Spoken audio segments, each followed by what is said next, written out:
Let's talk about arc length. This is the beginning of your notes for section 8.1 in the textbook.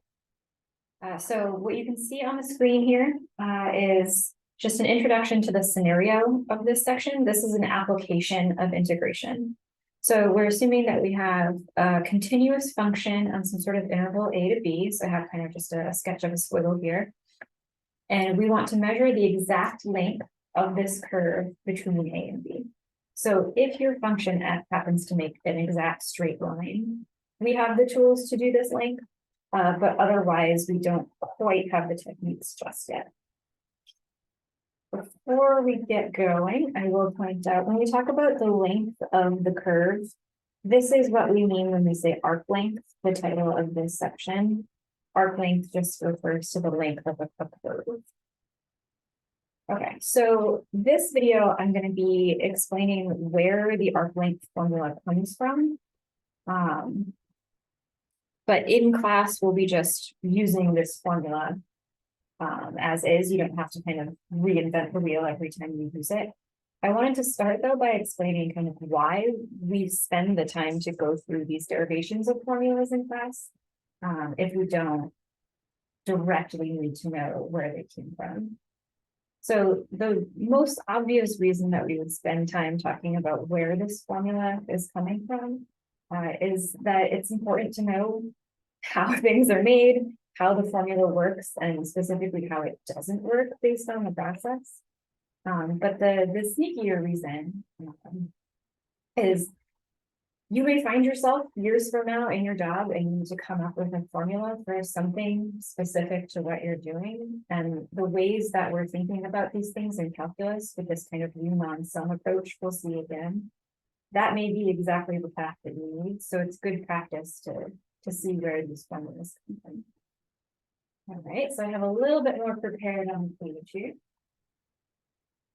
So we don't exactly know how to do this yet, so we start by estimating. The only thing we really know how to compute the length of is a straight line segment because we have the distance formula between 2 points. If you forget that formula, I'll remind you of it in just a minute. So we take the same kind of squiggle. In this picture, I've broken it up into 4 pieces, but the number of pieces you break it up into will increase more and more, so you get these itty bitty little line segments. The more line segments that you have, the closer you are to the exact arc length when you add up all of them. So I'm assuming this is very much like a Riemann sum where the x values that I'm taking these sample points at are all kind of evenly spaced. So we have this delta x value, and it's the same between each of them. We're just evenly dividing up the interval AB. Okay, so let's think first what the formula would be for the length of one of these little line segments, and then our estimate for the total length will be the sum of those lengths. So we'll say one line segment length. Okay, so here we're going to use the distance formula between 2 points. The distance formula between 2 points is the square root of the difference in the x's squared plus the difference in the y's squared.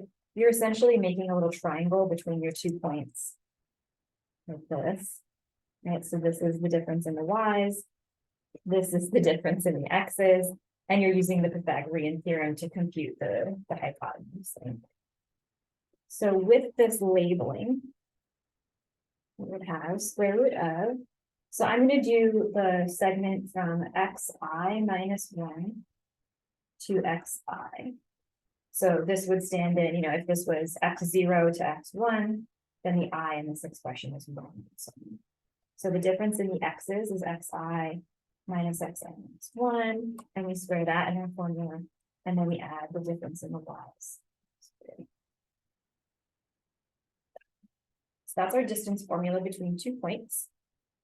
Okay. The way that I've labeled this picture, the difference in the x's right here, this is what I'm calling delta x in the picture, and I can do something similar for the y's. The only difference here is that instead of just delta y, I'm going to put delta y with a subscript of a letter I. That's because all of the x's are perfectly evenly spaced, so every delta x is the same. But the difference in the y's is going to change based on where you are in the graph. So each segment I has a different delta yi that goes with it. So this guy gets a little subscript. This one, it wouldn't be wrong if we had it, but we don't need it. Okay, so that brings us to just kind of a shortened version. We have delta x squared plus delta y squared.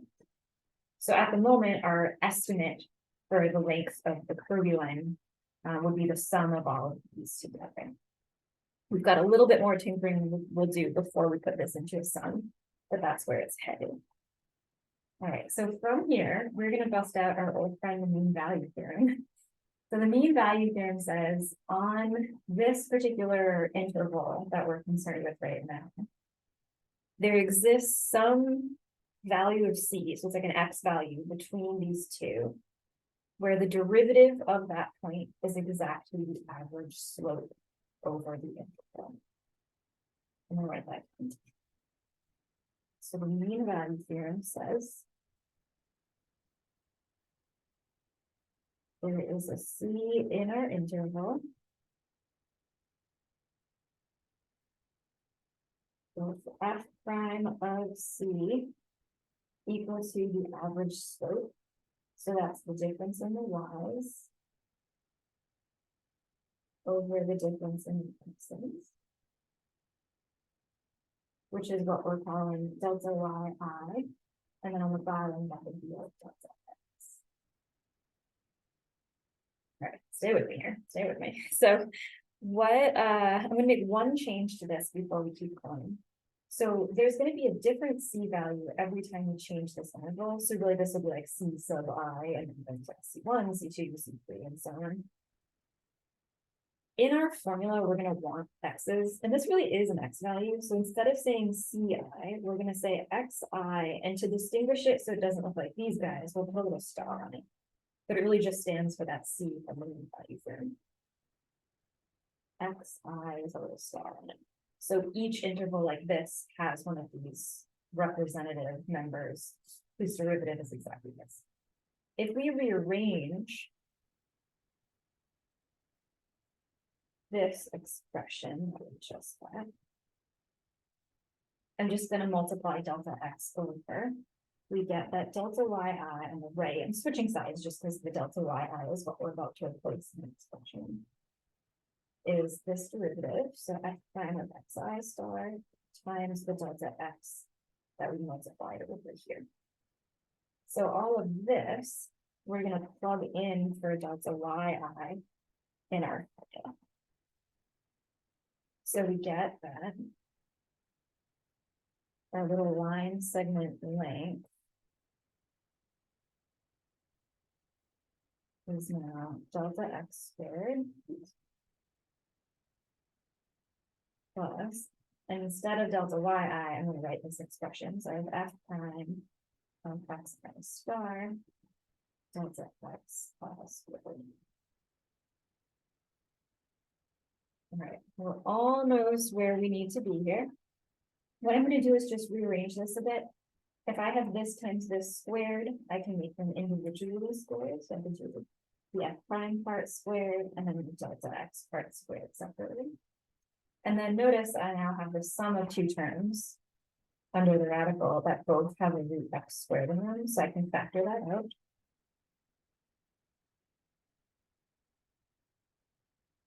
And I get 1 plus f prime of xi star squared. Okay. And then we can individually square root them, and that cancels with the square here, so that we have just a regular root, or sorry, delta x right here. I'm actually going to write it at the end. So what's left in the root is 1 plus f prime x star squared. And then you have this delta x that escaped the root because it had a square on it, so they cancel.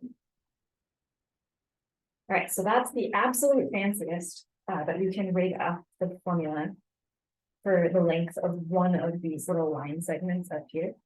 So our estimate for the total curve length or arc length would be the sum of these.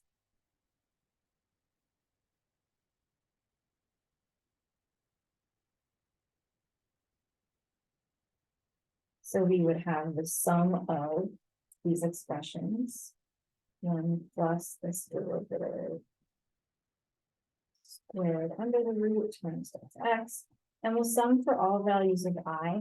In my picture, the i's got up to 4. But if we put an n there, we can make this formula work for any number of little segments that we pick. So in my picture, n is 4, but we could also do, n equals 1,000. And now we're going to take a trick out of the bag of our good friend Riemann and let delta x, the width of each of those little segments, shrink to 0. If we do that, we essentially are looking at a Riemann sum here. This will morph into the integral symbol. This morphs into a dx, and this, with just a regular x in this position, is our integrand. Right, so exact arc length equals the integral from a to b, so that we hit every x value. The square root of 1 plus f prime of x squared, and then dx at the end. So this formula is what we'll start next class using and plugging stuff into to compute our point.